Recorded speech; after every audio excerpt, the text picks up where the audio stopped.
Hi అండి. Welcome to voice of the day. Please subscribe my channel. Sindhu పోలీసుల నుంచి అలా పరిగెడుతూ ఉంటుంది. పోలీసులు వెంబడిస్తూ ఉంటారు.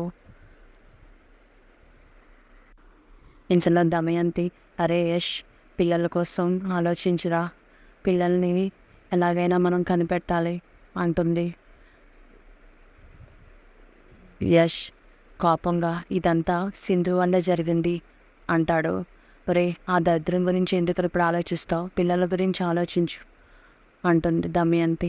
సరే అమ్మా, నేను గౌతమ్ దగ్గరికి వెళ్తాను.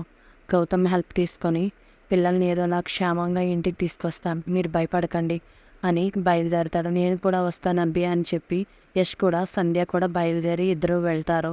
అప్పుడు దమయంతిని చంద్ర అడుగుతారు, అసలు ఆ డాక్టర్స్ ఎవరు దాము అని అడుగుతాడు.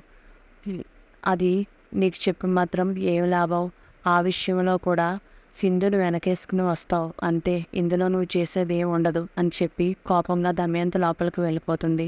అప్పుడు చంద్ర కన్యాకుమారిని చూసి, నువ్వు మాత్రం ఇక్కడ ఎందుకు నిల్చున్నావు, అందరూ వెళ్ళిపోయారు కదా, నువ్వు కూడా వెళ్ళిపో, దిష్టి బొమ్మలా ఎందుకు నిల్చున్నావు అంటాడు. అప్పుడు కన్యాకుమారి మొహం తిప్పుకొని వెళ్ళిపోతుంది.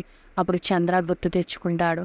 ఇప్పుడు గెస్ట్ హౌస్లో ఉన్నప్పుడు లైట్ ఆన్ చేసి చూస్తాడు కదా, అప్పుడు సింధు నమస్కరిస్తే వాళ్ళ గురించి దాముకి చెప్పడు. అది గుర్తు తెచ్చుకొని సింధు ఏదో పిల్లల కోసం గట్టిగా ప్రయత్నిస్తుంది. దేవుడా, సింధుకి సహాయం చేయి స్వామి అని దండం పెట్టుకుంటాడు. సింధు అలా పరిగెడుతూనే ఉంటుంది. వాళ్ళు అలా వెంబడిస్తూనే ఉంటారు. ఒక 2 కార్లు అడ్డుగా వస్తాయి. అప్పుడు అక్కడ కన్స్ట్రక్షన్లో ఉన్న బిల్డింగ్లోకి వెళ్ళి దాక్కుంటుంది. అప్పుడు ఆ కార్లు వెళ్ళిపోయిన తర్వాత ఎక్కడికో వెళ్ళదు, ఈ బిల్డింగ్లోనే ఉంటుంది. వెతకండి అని చెప్పి వెతుకుతూ ఉంటారు. ఇంతలో కానిస్టేబుల్ సింధు శారీ చూసి, మేడం ఇక్కడ ఉంది మేడం అంటారు. అప్పుడు మళ్ళీ సింధు వాళ్ళను తప్పించుకొని పరుగు పెడుతూ ఉంటుంది. ఇంతలో యష్ సంధ్య గౌతమ్ దగ్గరికి వస్తూ ఉంటారు. గౌతమ్ పెట్రోలింగ్ టీం ఫోన్ చేసి ఆ ఫైనాన్షియల్ మోసం చేసిన పార్ట్నర్ ఫోటో పంపిస్తాడు. అప్పుడు వాళ్ళతో అంటాడు, నేను ఫోటో పంపించాను, వాడు గెటప్లు ప్లేసెస్ మారుస్తున్నాడు, వాడు ఎక్కడున్నా సరే కనిపెట్టాలి, ఎటువంటి ఇన్ఫర్మేషన్ ఉన్నా వెంటనే నాకు చెప్పండి అని చెప్పి ఫోన్ కట్ చేస్తాడు. ఇంతలో యష్ వస్తాడు. ఏంట్రా ఇలా సడన్గా వచ్చావు, ఎందుకు కంగారు పడుతున్నావు అని అడుగుతాడు గౌతమ్.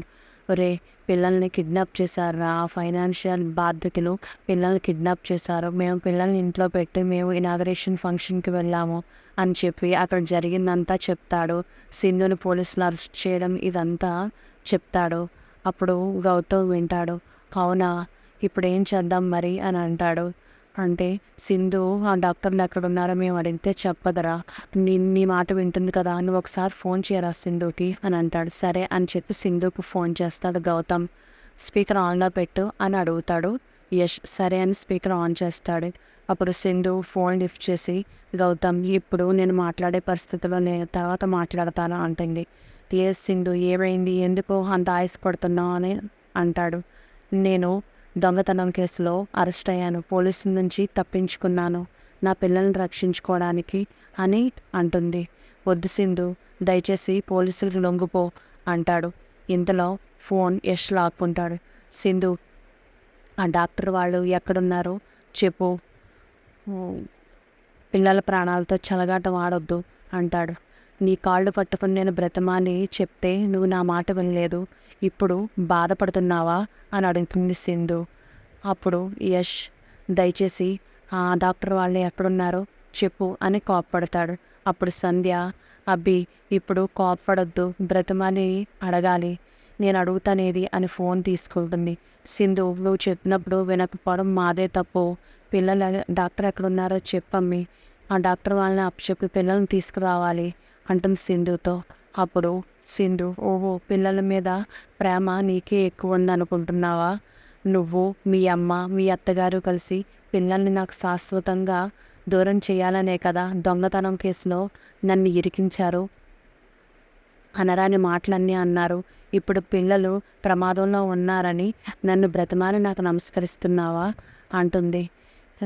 పిల్లలకి నీకంటే నాకే ప్రేమ ఎక్కువ ఉంది, పిల్లల్ని ఎలా రక్షించుకోవాలో నాకు తెలుసు అంటుంది. ఇంతలో యష్ ఫోన్ లాక్కొని, పిల్లలకి ఏదైనా జరిగితే నేను చంపేస్తాను అని అంటుంది. పిల్లలకి ఏమీ జరగనివ్వను, ఎలా రక్షించుకోవాలో నాకు తెలుసు అని ఫోన్ కట్ చేసేస్తుంది. అప్పుడు ఫోన్ కట్ చేసిందని చాలా ఇసుకుపోతూ ఉంటాడు యష్.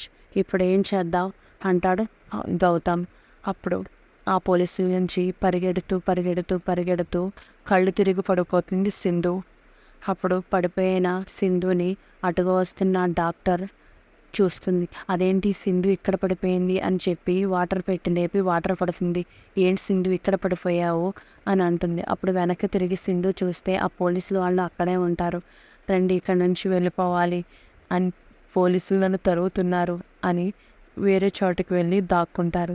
ఎందుకు పోలీసులు నిన్ను తరుగుతున్నారు అని అడుగుతుంది డాక్టర్. అదంతా వేరే కథనండి, తర్వాత చెప్తాను అని అంటుంది.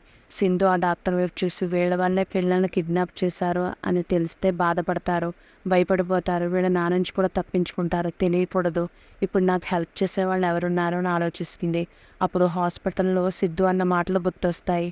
నేను ఇంకా ఈ సిటీలోనే ఉంటాను, అవసరమైతే కలవాలి తప్పకుండా అని అంటాడు కదా. అది గుర్తొచ్చి అవును, ఈ ఈ సమయంలో నాకు సిద్ధుయే హెల్ప్ చేయగలడు, సిద్ధుని అడగాలి, సిద్ధు దగ్గరికి వెళ్ళాలి అని అనుకుంటుంది.